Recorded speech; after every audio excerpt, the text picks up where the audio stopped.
Last week, the United Nations General Assembly President Muhammad Buhari informed the world that he is determined to ensure free and credible elections in Nigeria come 2023.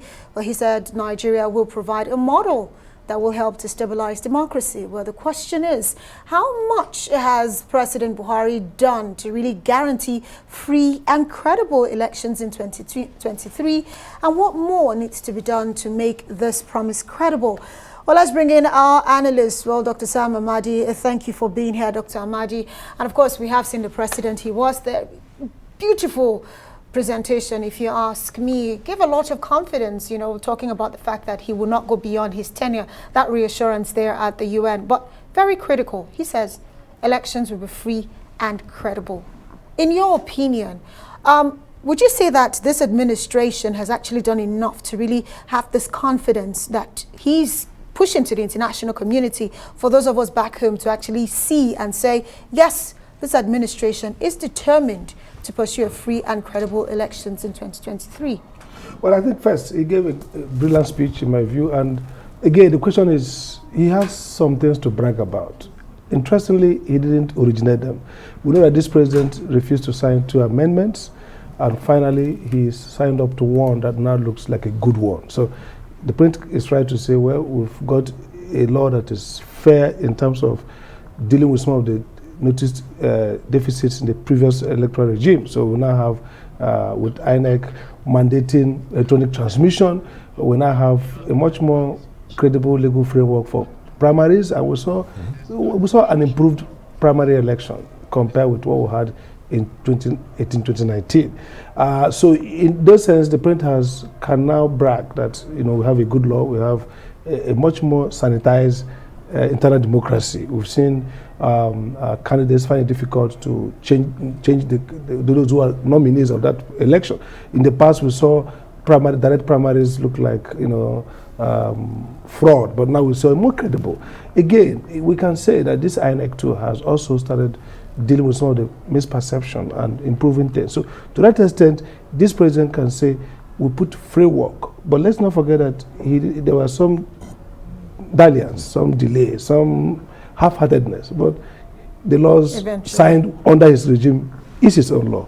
But the real issue is when he tells the international community that, look, I'm going to do this, but then the recent appointment to INEC, that controversial appointment to the Rex and some of the national commissioners, I think not much due diligence was done to ensure that, because the constitution says non-partisan.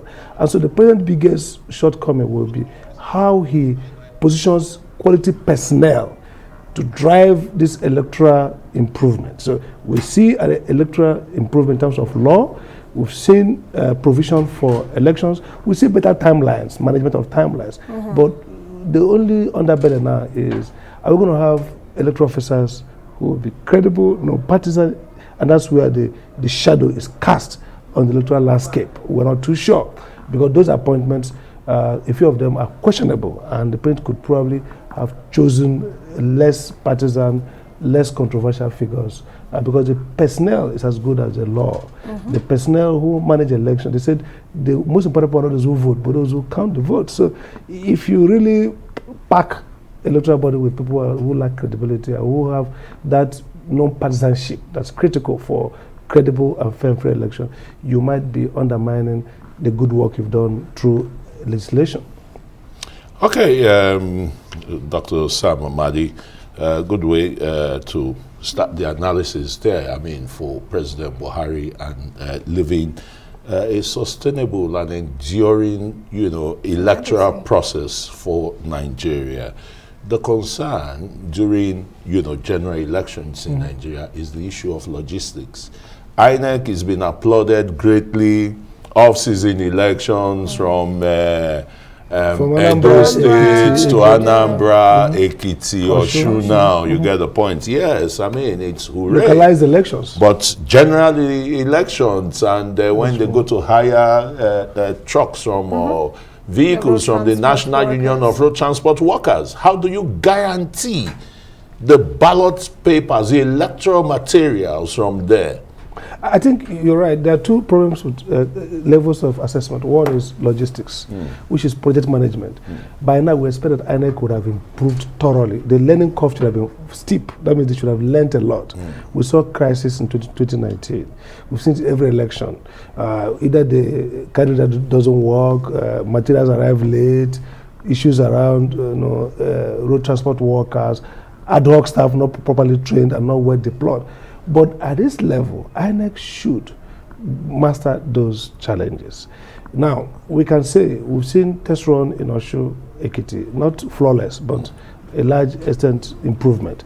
But again, we saw faults, we saw failings that shouldn't have occurred in very localized election. We saw a number of failure of technology, localized election. So if you ask me, I agree with you that they're going to be, INEC probably need to assure us more of their technical capacity to deploy men and materials flawlessly in an election that should be synchronized across the country with different terrain.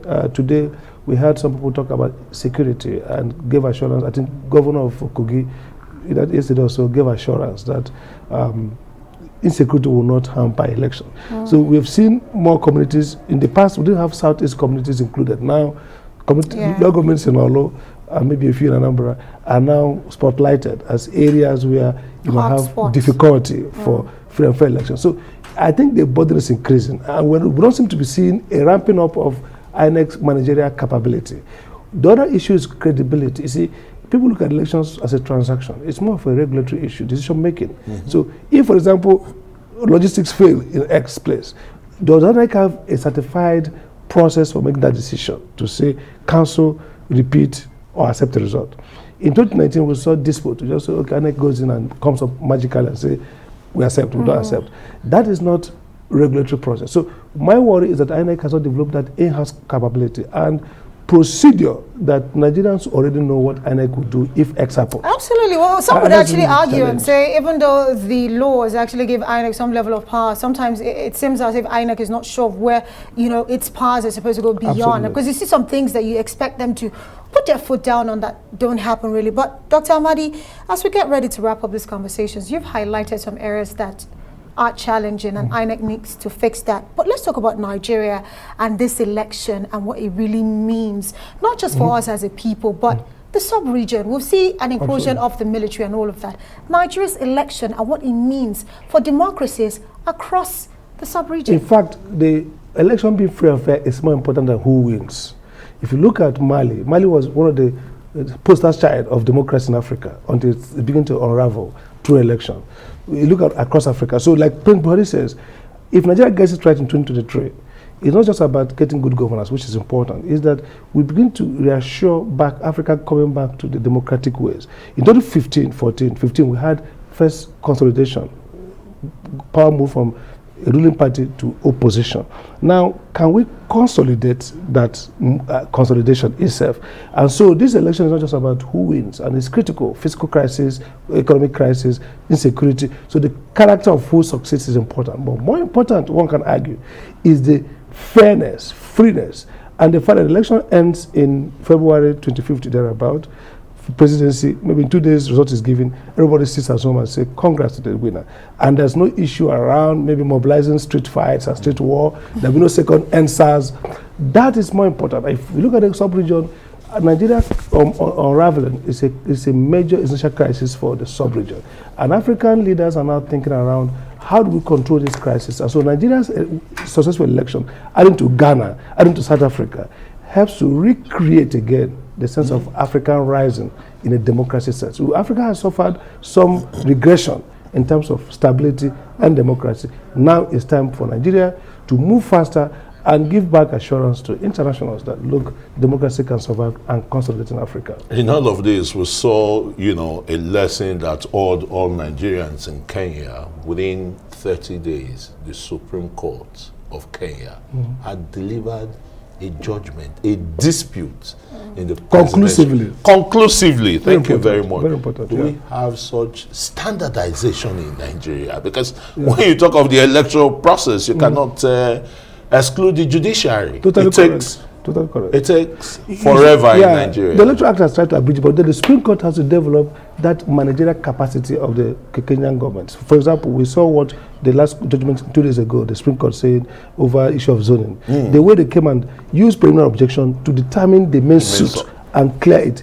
The Supreme Court should take charge. As soon as this matter goes to the Supreme Court, we shouldn't wait for 3 weeks listening to evidence. They should sit, review it in chamber, come out and give a ruling and say if it's frivolous and say, look, we cancel this, we affirm the winner, and they will go back and give judgment. The Supreme Court, the courts generally, their intervention in the election. The Supreme Court of Kenya did not say it will go back and give judgment. He prepared his judgment several hours. The Nigerian government, why can't us do that? Because why must you go back and say you're going to give judgment? For 2 reasons. Because first, maybe the level of technology adaptability and also hard work. You see, this Supreme Court is overburdened. They take too many things, and we've been arguing for long that the Supreme Court should shut the door to many of these so-called regional issues. Somebody can bring frivolous, have a right of appeal. If you look at the procedural, even pre-election matters, the PDP Delta State is a case that comes to mind. You see, who are having the courts decide even the candidates of political parties. For example, the PDP, the Supreme Court can hear a case, and after 7 years or after some years, it says it's a frivolous, it shouldn't have come here. The way I say it, you should have knocked it off in chamber, because it's a frivolous case. We need to recalibrate our procedural law, substantive conception of law, and jurisprudence. Maybe that's where Kenya Supreme Court we feel for them. Only 13 on the bench now, 13 justices. And working they don't have the backup of smart assistants. Some of them don't even have. And the role of technology needs to be looked into. Yes, it's growing. But again, you have to improve the whole total administration of justice. Right. You have to change the rules to give the judges more right to shut the door to the court. Right. Thank you so very much, Associate Professor of Law and Arise Analyst, Dr. Amadi. Thank you.